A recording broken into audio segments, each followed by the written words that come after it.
Yes, good morning all of you. प्यारे बच्चों, आप सभी को मेरा प्यार भरा नमस्कार। कैसे हो? देखिए, हमारे इस डिफेंस अकेडमी में, हमारे इस यूट्यूब चैनल पे इंग्लिश का जो मेरा ये फर्स्ट टॉपिक जो चल रहा है वो है सब्जेक्ट ऑफ द एग्रीमेंट यानी कि सिंटैक्स। इसमें अपने इससे पहले 6 लेक्चर कवर कर चुके हैं, 6 लेक्चर हो चुके हैं। देखिए, डिफेंस के रिगार्डिंग अगर मैं बात करूँ, आगे अभी नेवी का एग्ज़ाम आने वाला है, एयरफोर्स का एग्ज़ाम आने वाला है। एयरफोर्स का एग्ज़ाम अभी कैंसिल हुआ था, वो जब भी होगा, है ना। फिलहाल तो कोरोना की वजह से कुछ कह नहीं सकते, लेकिन जब भी होगा। और नेवी की एक्सपेक्टेड डेट बताई है जून के 2nd वीक में या जून के 1st वीक में भी हो सकता है, बट वो भी पता नहीं होगा कि वो, लेकिन चांसेस बोल रहे हैं। ठीक है, खैर अपने को अपनी तैयारी रखनी है। मैं सबसे बात कर रहा हूँ, तैयारी के हिसाब से बात करूँ तो जून में नेवी का एग्ज़ाम और एयरफोर्स का पता नहीं, लेकिन तैयारी रखनी पड़ेगी। आर्मी के क्लर्क के जो पेपर कैंसिल हुए, जैसे सिक्कर भर्ती के या वो अपना भरतपुर साइड के, जो भी जब एग्ज़ाम कैंसिल हुए थे, अलवर की भर्ती कैंसिल होगी, तो खैर इनकी भी तैयारी साथ साथ। तो भले ही आप एनडी की तैयारी कर रहे हैं, नेवी की तैयारी कर रहे हो, एयरफोर्स की तैयारी कर रहे हो, आर्मी क्लर्क की तैयारी कर रहे हो, जहाँ पर भी इंग्लिश आती है डिफेंस के सेक्टर में, मैं कंप्लीट इंग्लिश को कवर कर रहा हूँ।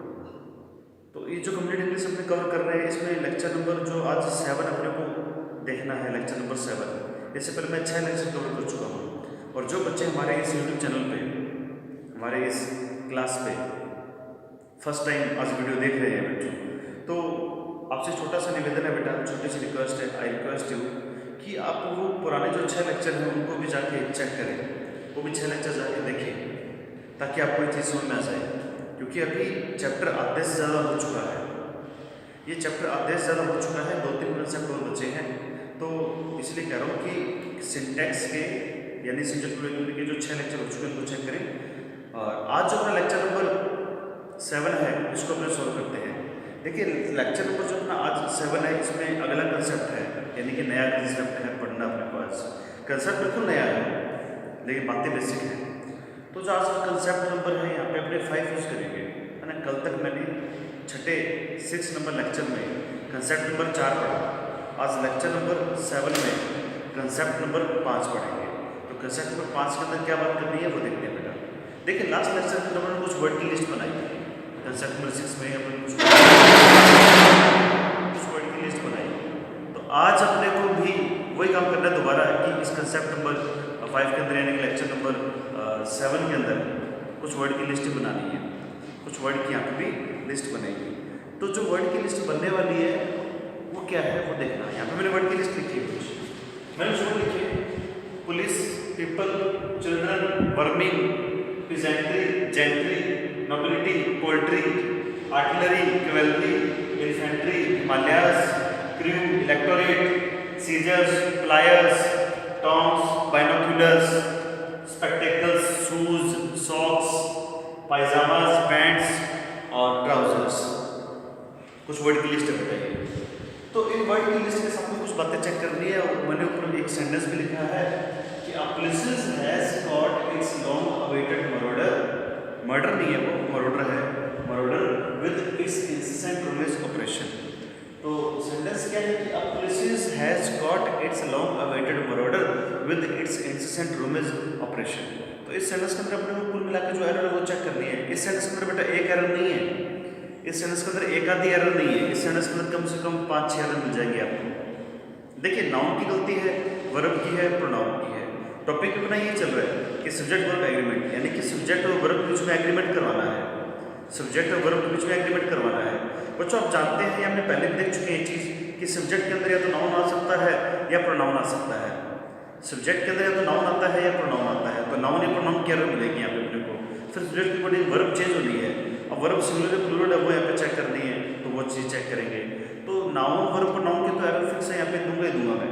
तो एक आधी एरर नहीं, तीनों चीज़ें एक साथ, नाउन की एरर है तो देख लेंगे, वर्ब की है तो देख लेंगे, प्रोनाउन की है तो चेक कर लेंगे।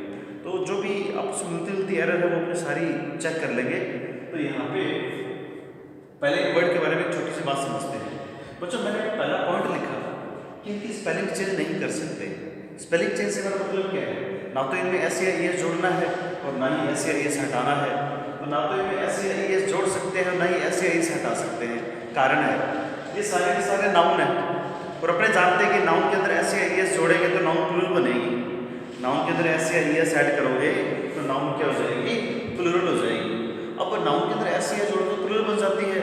और ये जो मैंने वर्ड की लिस्ट बनाई है बेटा, ये तो पहले से प्लूरल है, तो प्लूरल का दोबारा प्लूरल नहीं बनता, प्लूरल का दोबारा प्लूरल नहीं बनता। जैसे मैं एक वर्ड बोलूँ एग्जाम्पल के तौर पे, मैंने लिखा चाइल्ड, चाइल्ड बेटा एक बच्चा, चाइल्ड यानी एक बच्चा, इसका प्लूरल क्या होता है, चिल्ड्रन, इसका प्लूरल होता है चिल्ड्रन। अब चिल्ड्रन इसका प्लूरल है, बहुवचन है इसका। अब अगर उसमें दोबारा प्लूरल ना दो ऐसे लगा के तो गड़बड़ हो जाएगी, क्योंकि प्लूरल का प्लूरल बनाना यानी प्लूरल की डबलिंग करना, प्लूरल की डबलिंग यानी कि प्लूरल का सुपरफ्लूअस हो गया वहाँ पे, सुपरफ्लूअस यानी कि डबलिंग होगी वहाँ पे। तो कहते हैं कि जब चीज़ पहले से प्लूरल तो दोबारा प्लूरल नहीं बना सकते। तो वही बात मैं यहाँ पे कह रहा हूँ कि सारे के सारे वर्ड पहले से प्लूरल है, इनका दोबारा प्लूरल नहीं बनेगा। ये सारे के सारे वर्ड पहले से प्लूरल है, इनका दोबारा प्लूरल नहीं बन पाएगा। तो इनमें ना तो एस या ई एस जोड़ना है, और जिनमें एस या एस दे रखा है उनमें से एस या ई एस हटाना नहीं है। ये नीचे कुछ वर्ड है जिनमें एस या एस दे रखा है बेटा, इनमें से एस हटाएंगे नहीं। देखो पहली बात तो है कि इनका प्लूरल नहीं बनता क्योंकि पहले से प्लूरल है, प्लूरल को दोबारा प्लूरल नहीं बना सकते, यानी एस या एस जोड़ना नहीं है। और जैसे मैं बात करूँ पीपल की, पीपल वर्ड तो पहले से प्लूरल है, जनता, लोग, तो पीपल का अगर प्लूरल बनाएंगे तो नहीं बनेगा। हाँ बनता तो है लेकिन मीनिंग चेंज हो जाएगा। अब जैसे एक वर्ड है पीपल्स, पीपल्स वर्ड होता है, चिल्ड्रंस नहीं होता। पीपल में पहले से प्लूरल दोबारा प्लूरल बनाया तो मीनिंग चेंज हो जाएगा। जैसे व्हीकल की लिस्ट बनाई थी, अनकाउंटेबल का प्लूरल नहीं बनता, और अगर आपने बना भी दिया तो मीनिंग चेंज हो जाएगा, और मीनिंग चेंज होने से सेंटेंस ही बदल जाएगा अपना, तो जो सेंटेंस है वो रह नहीं पाएगा। इसीलिए मैं कह रहा हूँ कि इसका प्लूरल नहीं बनता। अगर आप पीपल का प्लूरल देखना चाहते हो पीपल्स, तो बेटा इसका मतलब होता है पीपल्स का ट्राइब्स। ट्राइब्स यानी कि जनजातियाँ, अलग अलग नस्लें, अलग अलग जनजातियाँ। तो जो जनजातियाँ होती हैं, जनजातियाँ, उसको अपने पीपल्स बोलते हैं यानी कि ट्राइब्स बोलते हैं। तो मैं ये कह रहा हूँ कि इनका प्लूरल नहीं बनाना। दूसरी बात, इनके अंदर ऐसे एस लगा हुआ कुछ वर्ड है, देखो scissors, pliers, tongs, binoculars, spectacles, shoes, socks, pyjamas, pants, trousers. बच्चों हिंदी के अंदर आप कुछ भी बोलते हो, लेकिन इंग्लिश के अंदर एस होता है। अब अपने इसमें से एस हटा देंगे तो इसका मतलब अपने इसको सिंगुलर कर रहे हैं। अब प्रैक्टिकली भी पॉसिबल नहीं है, ग्रामेटिकली दूर की बात है, प्रैक्टिकली भी पॉसिबल नहीं है इसको सिंगुलर कर पाए। अब अपने पैंट पहनते हैं, पैंट के अंदर क्या है बेटा, दो हिस्से हैं, दो हिस्से। अपने एक हिस्सा हटा के और एक ही पहन के आए तो अजीब लगेगा। चश्मा है, चश्मा, स्पेक्टिकल्स, अब दो हिस्से होते हैं, एक हिस्सा थोड़ी पहन के आते हैं, एक हिस्सा पहन के आगे, तो बेटा पॉसिबल नहीं है। प्रैक्टिकली भी ऐसा नहीं हो रहा है कि अपने इसको सिंगुलर कर पाए, तो ग्रामेटिकली भी पॉसिबल नहीं है कि इसको हम सिंगुलर कर सके, तो इसीलिए अपने इसको प्लूरल में लेते हैं। अब जैसे शूज़ है तो दो पहन के आए हैं, सॉक्स है तो दो पहनी है, शर्ट्स में दो हिस्से हैं, जैसे यहाँ पे चिमटा है, चिमटा, चिमटे में भी दो हिस्से होते हैं रोटी उठाने के लिए, चीपिया बोलते हैं जिसको हम चीपिया। ऐसे बेटा आप वो प्लास है, प्लास, प्लास में दो हिस्से हैं, सीजर्स यानी कि कैंची, कैंची में दो हिस्से हैं। प्रैक्टिकली हम उसको सिंगुलर में यूज नहीं करते। अगर सिंगुलर में हो गया वो टूट गया, टूट गई ऐसी कोई चीज़, तो हम उसको फेंक देते हैं कि यार काम नहीं आ पाएगा, क्यों, क्योंकि प्रैक्टिकली पॉसिबल नहीं इसको यूज़ कर पाए। तो इसलिए वो प्रैक्टिकली हमेशा किसमें रहते हैं, प्लूरल में रहते हैं, सिंगुलर होना उनका पॉसिबल नहीं है। तो मैं ये कह रहा हूँ कि इनका एस या एस हटाना गड़बड़ कर देगा, और इनमें एस या एस जोड़ना गड़बड़ कर देगा। ऊपर कुछ वर्ड की लिस्ट है जिनमें एस या एस जोड़ा तो गड़बड़ हो जाएगी, और नीचे कुछ वर्ड की लिस्ट है यहाँ से नीचे, सीजर से नीचे, इनमें एस एस हटा दिया तो गड़बड़ हो जाएगी। तो इनमें एस एस ना तो जोड़ना है ना ही हटाना है। एक बात बेटा, पहली बात तो ये क्लियर है, क्यों ऐसा नहीं करना कि इनमें एस एस क्यों नहीं जोड़ना, क्यों नहीं हटाना, इतनी देर हमने वो बात की है, तो आपको समझ में आ गई। जिस समझ में नहीं आई बेटा वो वीडियो को दोबारा देखता रहेगा। अगली बात पर चलते हैं, ये जो सारे वर्ड है इनको हम प्लूरल में ले रहे हैं। अपने अभी तो बात की कि इनमें एस एस नहीं जोड़े क्योंकि पहले से प्लूरल है, और इनका प्लूरल का सिंगुलर बनता नहीं है, मतलब पहले से प्लूरल है। तो बेटा अगर प्लूरल है तो अपने साथ वर्ब प्रोनाउन भी कैसे लेंगे, प्लूरल।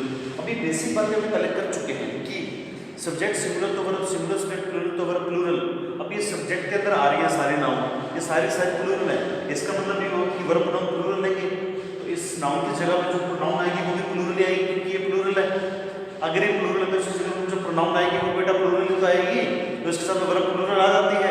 और सब्जेक्ट प्लूरल है यानी कि नाउन प्लूरल है, ये सारे नाउन है, तो उनका वर्ब भी कैसे लेंगे, प्लूरल लेंगे, तो यहाँ पे वर्ब प्लूरल आ जाएगी। तो वर्ब प्लूरल, प्रोनाउन प्लूरल चाहिए। आर्टिकल ए एन की बात करें, अगली बात, इनके साथ में आर्टिकल ए एन नहीं आ सकता क्योंकि आर्टिकल ए एन की मैंने आपको लास्ट क्लास में बताई थी दो कंडीशन। चेक करते हैं दोबारा। देखो आर्टिकल ए एन का मतलब होता है एक, यानी कि दो या दो से ज़्यादा के लिए नहीं आते, और दो या दो से ज़्यादा यानी कि प्लूरल। और अपने को चाहिए आर्टिकल एन किसमें, सिंगुलर में, तो आर्टिकल एन आता है सिंगुलर में, प्लूरल में कभी नहीं आता। ऐसे कोई नाउन जो प्लूरल हो उसमें आर्टिकल एन नहीं आ पाएगा। आर्टिकल एन कहाँ पे आएगा, सिंगुलर में, तो इसीलिए इनके साथ में आर्टिकल एन नहीं आ सकता क्योंकि प्लूरल है। तो आर्टिकल एन कहाँ पे लगाना है, सिंगुलर में लगाना है। दूसरी बात, आर्टिकल एन काउंटेबल में आ सकता है, अनकाउंटेबल में नहीं आ सकता। खैर काउंटेबल अनकाउंटेबल इनके बारे में बात नहीं करना कि काउंटेबल है अनकाउंटेबल है, फिलहाल बात इतनी क्लियर है कि सारे के सारे प्लूरल हैं और आर्टिकल एन आता है सिंगुलर में, तो इसलिए इनके साथ में आर्टिकल एन नहीं आएगा। कहते हैं इंग्लिश के अंदर कोई ऐसी नाउन हो जो सिंगुलर भी हो और काउंटेबल भी हो, तो ये दोनों कंडीशन पूरी होते ही आर्टिकल एन आप पक्का लगाओगे। इंग्लिश के अंदर आपको रोक नहीं सकता आर्टिकल एन लगाने से। लेकिन अगर इन दोनों में से एक कंडीशन अधूरी है, मान लो कोई चीज़ सिंगुलर है और नाउन अनकाउंटेबल है, कोई चीज़ प्लूरल है और नाउन काउंटेबल है, तो आर्टिकल एन नहीं आ पाएगा। इन दोनों में से एक भी कंडीशन अधूरी हुई, नाउन सिंगुलर की या फिर काउंटेबल की, इन दोनों में से एक भी कंडीशन अधूरी रही, ना पूरी हो पाई, इनकम्प्लीट हो, तो बेटा आर्टिकल एन वहाँ पे नहीं आ सकता। आर्टिकल एन तब आता है जब कोई चीज़ सिंगुलर हो और काउंटेबल हो, दोनों कंडीशन पूरी होनी चाहिए, दोनों साथ में। और अगर दोनों कंडीशन पूरे साथ में पूरी हो रही है बेटा, तो आर्टिकल एन लगाने से पूरी इंग्लिश के अंदर पूरी दुनिया में आपको रोक नहीं सकता। खैर, तो आर्टिकल एन इनके सामने नहीं आना चाहिए। अगली बात करते हैं बेटा प्रोनाउन की। जो ये प्रोनाउन होते हैं ना, I, we, you, he, she, it, they, इनमें से मैं बात कर रहा हूँ ही, शी, इट, दे की। कहता है कि ही, शी, इट सिंगुलर है, लड़का है तो ही, लड़की है तो शी, और नॉन लिविंग है तो इट। अभी तीनों क्या है, सिंगुलर होते हैं। ये तीनों सिंगुलर होते हैं, इनके लिए तो आ नहीं पाएंगे प्रोनाउन सिंगुलर, क्योंकि इनके लिए प्रोनाउन कैसा चाहिए, प्लूरल, क्योंकि प्लूरल तो अपनी जगह पर प्रोनाउन तो प्लूरल लेंगे। प्लूरल में इनके लिए क्या आएगा, दे, भले लिविंग हो भले नॉन लिविंग हो। ही, शी लिविंग के लिए, इट नॉन लिविंग के लिए, वो तो सिंगुलर में है। लेकिन यहाँ पे ये जो नाउन है, भले ये लिविंग हो भले नॉन लिविंग हो, कुछ भी है, अपने उनके लिए क्या लगाना पड़ेगा, दे लगाना पड़ेगा। तो दे आता है प्लूरल में, लिविंग हो या नॉन लिविंग हो, दोनों के लिए, तो अपने इनके लिए प्रोनाउन लगा देंगे दे, तो दे आ जाएगा इनके लिए। तो कुल मिला के ये छोटी छोटी बातें अपने ध्यान रखनी है। अपने आज 4 बातें की है इस कंसेप्ट के अंदर। पहली बात बेटा ये कि इनकी स्पेलिंग चेंज मत करो। दूसरी बात बेटा ये कि अपने साथ वर्ब प्रोनाउन प्लूरल लेंगे। तीसरी बात बेटा ये कि इनके साथ में आर्टिकल एन नहीं आ सकता। और चौथी बात ये कि इनके लिए प्रोनाउन यूज करते तो दे यूज करो, ही, शी, इट तो आ ही नहीं पाएगा, क्योंकि ही, शी, इट क्या है, सिंगुलर है, तो इनके लिए दे लगाना पड़ेगा। तो चेक करें बेटा ऊपर जो सेंटेंस लिखा हुआ है, एरर चेक करते हैं उस पर। देखिए, a police has got its long awaited order with its incessant rules operation। मतलब इसमें एरर चेक करनी है, तो एरर चेक करते हैं बेटा। जो फर्स्ट सेंटेंस है अपना, फर्स्ट सेंटेंस, इसमें स्टार्टिंग में देखना पुलिस से पहले ए लगा हुआ है, तो आर्टिकल ए प्लूरल में नहीं आ सकता, तो यहाँ से मुझे आर्टिकल ए हटाना पड़ेगा, तो आर्टिकल ए यहाँ से हटा देंगे। दूसरी बात, जो पुलिस वर्ड है इसका प्लूरल नहीं बनता, क्योंकि तो पहले से प्लूरल है, पहले से प्लूरल है, तो पुलिस में से ऐसे हटाएंगे, पुलिस में से ऐसे हटाना पड़ेगा क्योंकि तो पहले से प्लूरल है, तो पुलिस में से ऐसे हटा दो। अब पुलिस वर्ड प्लूरल है तो सब वर्ब प्लूरल लेगा, पुलिस वर्ड प्लूरल है तो वर्ब प्लूरल लेगा बेटा, तो हैज की जगह पे हैव आना चाहिए, तो हैज की जगह पे हैव कर लोगे, हैज की जगह पे हैव कर लिया। देखो स्टार्टिंग में 3 वर्ड है और तीनों में एरर है।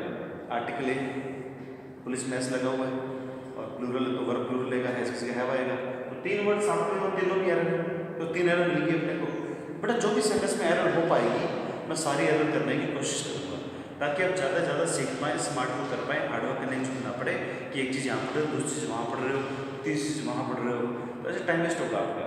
तो कई चीज़ें एक साथ लेके चलेंगे ताकि आपको बोरियत भी ना आए और पढ़ने में मज़ा भी आए, और कई चीज़ें एक साथ सीख पाओ, क्योंकि हार्डवर्क का टाइम है। स्मार्ट वर्क से ही सिलेक्शन हो पाएगा, हार्डवर्क से सिलेक्शन नहीं होते बच्चे। अगली बात पूछते हैं बेटा, प्रोनाउन आ रहा है उसके लिए इस, और अपन बोला कि तीनों नहीं आएंगे, प्लूरल चाहिए। पुलिस के लिए यहाँ पे इस आया है पॉजिटिव एडजेक्टिव, तो दे का पॉजिटिव एडजेक्टिव होता है देर, तो इस जगह पे देर लगा दोगे, देर, तो यहाँ पे देर लगा दिया इस जगह पे। पॉजिटिव कैसे बता, सब्जेक्ट तो सब्जेक्ट किस लगा देता मैं, दे, ऑब्जेक्ट होता तो ऑब्जेक्ट किस लगा देता, लेकिन ये इट्स पॉजिटिव कैसे है, तो पॉजिटिव में पॉजिटिव आएगा, तो इस जगह पे देर लगा देंगे, तो देर आ जाएगा। उसके बाद में वापस इट्स आ रखा बेटा, तो यहाँ पे भी इट्स जगह क्या कर लोगे, देर, तो यहाँ पे भी बेटा देर कर लो, तो इट्स जगह पे मैंने वहाँ पे भी देर कर दिया बेटा, वहाँ पे भी इसकी जगह पे देर कर दिया, तो वहाँ पे भी इसकी जगह पे देर हो चुका है। ठीक है बेटा, तो इसमें 4-5 एरर चेक कर लेते हैं, 4-5 एरर मिल गए तो इस सेंटेंस के अंदर 5 एरर चेक कर चुके हैं। अगली बात पे चलते हैं। बेटा यहाँ पे कुछ वोकैब है, वोकैब की मीनिंग चेक करते हैं। बच्चों वोकैब को याद करने का बेस्ट तरीका सेंटेंस में यूज करो, और जो वोकैब लिखवाता हूँ उसमें मैं उसको अपनी लाइफ के अंदर भी यूज किया करो, डेली लाइफ के अंदर सेंटेंस बनाया करो, उस पर वोकैब याद रहेगी, भूल नहीं पाओगे। वोकैब याद करने का बेस्ट तरीका है ये, सेंटेंस में वोकैब को यूज करो, आपको वोकैब याद रहने वाली है, भूल नहीं सकते आप। बेस्ट तरीका, वोकैब को उठा के रट्टा मारना बकवास है, नहीं याद रहेगा लंबे टाइम तक, क्योंकि चीज़ को सेट करना है माइंड के अंदर, रट्टाफिकेशन में नहीं। अब कई बच्चे क्या है इमेज बना लेते हैं, वर्ड की शॉर्टकट बना लेते हैं, मेलन चली मेलन चली ऐसे रट्टा मार के। बेटा वो शॉर्टकट ना ज़्यादा टाइम तक याद नहीं रहते, वो एक बकवास है फालतू की। और जिस बच्चे को बकवास चाहिए कि हाँ मैं रट्टा मार लूँ, इधर उधर शॉर्टकट मिल रहा है, शॉर्टकट याद कर लूँ वोकैब के, तो जाओ बेटा, मुझे जरूरत नहीं है। मुझे बच्चा यहाँ पर वो चीज़ प्रैक्टिकल नॉलेज लेना चाहता है, हमेशा फिट करना चाहता है माइंड के अंदर चीज़ को, उसको हमेशा वो चीज़ याद रहे, याद क्या उसके माइंड में सेट हो जाए वो चीज़, रट्टा मारने की ना पड़े। अगर चीज़ समझी होगी बेटा कभी भूल नहीं पाओगे। तो वोकैब को सेंटेंस में यूज करो, बेटर है, याद रहेगी। तो चेक करते हैं वोकैब के मीनिंग। कुछ लॉन्ग अवेटेड, लंबे समय से इंतजार, अवेट यानी इंतजार होता है, वेट से अवेट बना, तो लॉन्ग अवेट यानी लंबे समय से इंतजार। ये मर्डर नहीं है, ये मरोडर है, MARAUDER, मरोडर। इसका मतलब होता है प्रोलर, प्रोलर इसका मतलब होता है स्कैम, SCAMP PROWLER, प्रोलर, स्कैम यानी कि लुटेरा, लुटेरा डाकू। जो डकैत होते हैं, लुटेरे होते हैं, डाकू होते हैं, उनके लिए ये वर्ड यूज कर सकते हो। तो लुटेरे या डाकू के लिए आपने वर्ड यूज किया प्रोलर, स्कैम, मरोडर। अगले वर्ड पे चलते हैं, इंसेसेंट। बच्चों इंसेसेंट जो वर्ड है उसमें मैं लिख देता हूँ। इंसेसेंट का मतलब होता है कंटिन्यूअस, यानी लगातार। इंसेसेंट का मतलब होता है कंटिन्यूअस यानी लगातार। बच्चों एक वर्ड है यहाँ पे रूमेज, रूमेज, रूमेज का मतलब होता है बेटा चप्पा चप्पा। रोमेज का मतलब होता है चप्पा चप्पा, यानी कि प्रत्येक गली, प्रत्येक नुक्कड़, प्रत्येक कोना, प्रत्येक एरिया। तो इसी के लिए एक इडियम बनता है, इडियम मुहावरे। तो इसका इडियम होता है every nook and corner, every nook and corner. बेटा ये इसका इडियम है, एवरी नूक एंड कॉर्नर, यानी कि प्रत्येक चप्पा चप्पा, प्रत्येक गली, प्रत्येक नुक्कड़, प्रत्येक कोना, प्रत्येक एरिया। तो every nook and corner, every nook and corner यानी कि चप्पा चप्पा, रोमेज। तो रोमेज का मतलब समझ में आ चुका है, इंसेसेंट यानी कि कंटिन्यूअस लगातार, मरोडर यानी लुटेरे डाकू, लोगों बेटे लंबे समय से इंतजार। तो इस सेंटेंस का आपने कॉम्प्रिहेंशन समझे यानी हिंदी बना के देखें तो इस सेंटेंस का मतलब क्या है। कहता है कि पुलिस ने अपने लंबे समय से इंतजार कर रहे लुटेरे डाकू को पकड़ लिया, लगातार छापा मारे ऑपरेशन से, यानी कि पुलिस को लंबे समय से जिस लुटेरे डाकू का इंतजार था उसको चप्पा चप्पा छान मारने वाले ऑपरेशन चला के, लगातार चला के उसको पकड़ लिया, पकड़ चुकी है उसको। तो बेटा उस पर ये अपना सेंटेंस हो गया। तो क्या क्लियर हो गया बेटा, 5-6 वर्ड निकल गए, ग्रामर की भी 5-6 एरर मिल गई, और जो कॉम्प्रिहेंशन है वो भी बना के देख लिया, यानी कि हिंदी ट्रांसलेशन, ताकि कई चीज़ें हैं एक साथ हो जाए। अब चलते हैं बेटा अगले सेंटेंस में। मैंने यहाँ पे 2 नंबर सेंटेंस नीचे लिखा है, कहता है इसमें बेटा एरर चेक करनी है। तो कितनी एरर है, सेंटेंस पढ़ते ही मन में थोड़ा सोचना, ताकि जब मैं बताऊं तो पता लगे कि हाँ ये एरर थी, थोड़े दिमाग में जोड़ दिया करो, कॉपी पेन साथ में लेके बैठा करो। A cavalry is marching towards its fixed destination to support infantry which finds difficult to walk on warm sand. A cavalry is marching towards its fixed destination to support infantry which finds difficult to walk on warm sand. सोचो कि यहाँ पे कितनी error है, मैं भी समझा देता हूँ इसको। तो पहले तो कैवलरी के साथ में आर्टिकल ये आ सकता है, कैवलरी होता है घुड़सवार सेना, घोड़े पे सवार जो सेना है वो घुड़सवार सेना है, वो प्लूरल है बेटा, सिंगुलर नहीं बनता उसका। तो प्लूरल है तो आर्टिकल ये आएगा पहली एरर, और इसका प्लूरल बनता है क्योंकि पहले से प्लूरल है। तो कैवलरी का कैवलरी होता है कैवलरीज, प्लूरल मत करो, उसमें ऐसे मत जोड़ो, तो कैवलरी रहेगा, कैवलरी सीधा कैवलरी। इज मार्चिंग, इज बेटा प्लूरल, आर चाहिए, इज तो सिंगुलर में आता है, तो यहाँ पे इस क्या कर दोगे, आर कर दोगे, यहाँ पे आर आ जाएगा। टुवार्ड्स इट इज देखो इट्स भी इसके लिए आ रहा है, तो इट्स देयर चाहिए प्लूरल, तो यहाँ पे इट्स देयर कर दो, यहाँ पे इट्स देयर कर दो बच्चों। तो their facts destination to support इन्फेंट्रीज।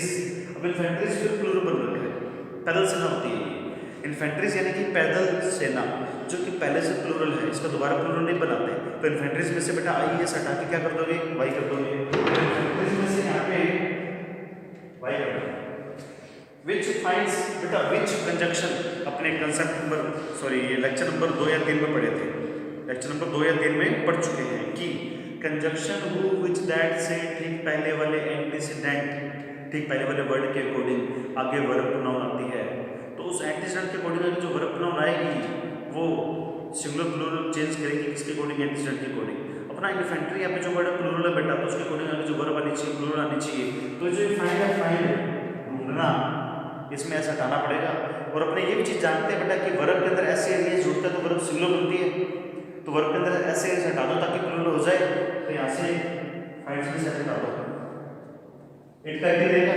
कई बच्चे कहते हैं इस जगह से दे या देम कर दो, इट इस जगह दे या देम कर दो। अच्छा सोचे कि दे या देम में से क्या आएगा, देखो फाइंड वर्ब है, वर्ब का मतलब क्या होता है, ऑब्जेक्ट केस। सेंटेंस बनाने की स्ट्रक्चर होती है एसवीओ, वर्ब के बाद में ऑब्जेक्ट, वर्ब से पहले सब्जेक्ट, वर्ब के बाद में ऑब्जेक्ट, वर्ब से पहले सब्जेक्ट। तो वर्ब के ऑब्जेक्ट के साथ है, तो वर्ब के बाद में ऑब्जेक्ट के, तो यहाँ पे अगर दे या देम करते हो तो देम आएगा, दे ही आएगा। लेकिन यहाँ पे दे या देम दोनों गलत है, मैं कह रहा हूँ इट आएगा। क्यों बेटा, फाइंड इट डिफिकल्ट एक इडियम है जिसका मतलब होता है फाइंड इट ट्रबल या गेट इनटू ट्रबल, मुसीबत में होना, उलझन में होना। गेट इनटू हॉट वाटर, ये भी एक इडियम है इसका। गेट इनटू हॉट वाटर एक इडियम है, यानी कि गेट इनटू ट्रबल का। तो गेट इनटू ट्रबल या गेट इनटू हॉट वाटर यानी मुसीबत में होना बेटा। तो आगे क्या है कि मुसीबत क्या है, तो वो कौन वाम सैंड, वाम यानी कि गर्म, सैंड यानी कि रेत। तो दिक्कत यानी कि जो मुसीबत है वो है गर्म रेत पे चलने की। तो वो दिक्कत कितनी है, एक, और दिक्कत है क्या, गर्म रेत पे चलना। तो उस एक दिक्कत के लिए बेटा इट आया है, उस एक दिक्कत के लिए इट आया है। दिक्कत ज़्यादा होती तो दैम भी आ सकता, दिक्कत ज़्यादा होती तो दैम आ जाता, दे नहीं आ सकता। अब यहाँ पे मैं कुछ ये क्योंकि दिक्कत एक है, दिक्कत क्या है, गर्म रेत पे चलना। तो इसका कॉम्प्रिहेंशन समझते हैं बेटा, मार्च करना मतलब आगे की तरफ मूव करना, आगे बढ़ना। और देखो समझते हैं इसका कॉम्प्रिहेंशन, जो कैवलरी है यानी घुड़सवार सेना है वो आगे की तरफ मूव कर रही है, आगे बढ़ रही है अपनी फिक्स यानी जो गंतव्य स्थान है, डेस्टिनेशन है, मंजिल है, उसकी तरफ सपोर्ट करने के लिए यानी कि हेल्प करने के लिए। किसकी, पैदल सेना की। पैदल सेना जिसको की दिक्कत आ रही है गर्म रेत में चलने की, तो आगे कहीं पैदल सेना है गर्म रेत में चलने में दिक्कत आ रही है उसको, तो पीछे से घुड़सवार सेना आती है उसकी हेल्प करने के लिए। तो घुड़सवार सेना आगे की तरफ मूव कर रही है पैदल सेना को हेल्प करने के लिए जिसको की दिक्कत आ रही है गर्म रेत में चलने की। तो दिक्कत एक है, उसके लिए यहाँ पे लगाया है। तो कुल मिला के जो अपना कंसेप्ट नंबर 5 है, लेक्चर नंबर 7 है, ये भी कंप्लीट होता है। आप वीडियो को डाउनलोड करें, पॉज करके देखिए, और चाहो तो स्क्रीनशॉट ले लो, चाहो तो स्क्रीनशॉट ले लो, ताकि आप अपने जो नोट्स बना रहे हो, अपनी जो कॉपी बना रहे हो, जो आप लिख रहे हो बेटा, ताकि आपको कोई दिक्कत ना आए। और रिवीजन बेटा जब भी होता है अपने नोट्स में से होता है, दूसरों की कॉपी बुक या दूसरों की कॉपी में से बेटा कभी रिवीजन नहीं हो पाता, क्योंकि अपनी लिखी हुई चीज़ अपनी ही होती है। तो अपने वर्ड में, अपने शब्दों में नोट्स बनाओ, अपने वर्ड्स में पढ़ो। कंप्लीट सिलेबस करवाऊंगा मैं यहाँ पे, अभी ये मैं डिफेंस के हिसाब से चल ही रहा हूँ, और भी चीज़ें आएंगी, वोकैब के सेशन भी आएंगे, वोकैब के अलावा कॉम्प्रिहेंशन भी आएगा, पैसेज भी पढ़ेंगे, क्लोज टेस्ट भी पढ़ेंगे, तो सारी चीज़ें आ जाएंगी बच्चों, लेकिन धीरे धीरे सब कुछ हो जाएगा। ठीक है बच्चों, थैंक यू सो मच आज के लिए, मिलते हैं फिर अगली क्लास में, तब तक के लिए जय हिंद।